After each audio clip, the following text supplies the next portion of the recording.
برای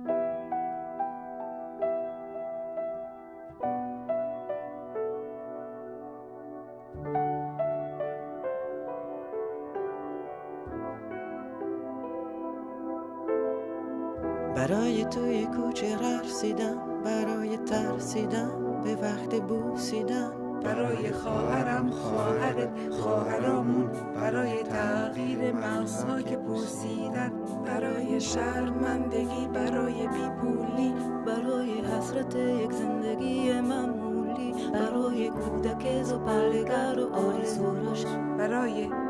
این اقتصاد دستوری، برای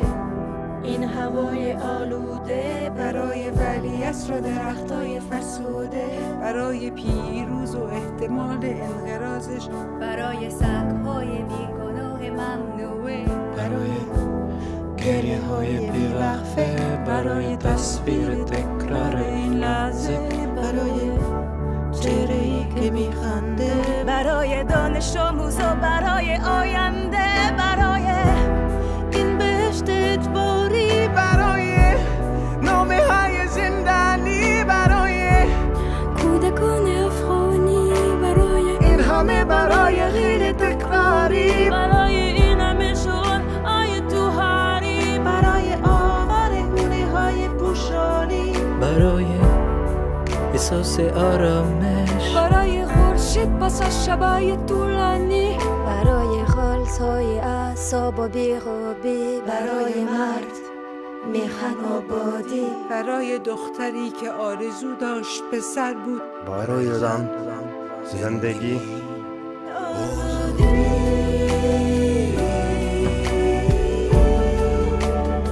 برای آزادی،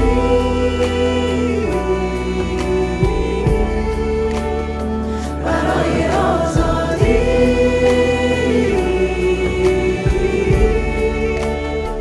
برای آزادی،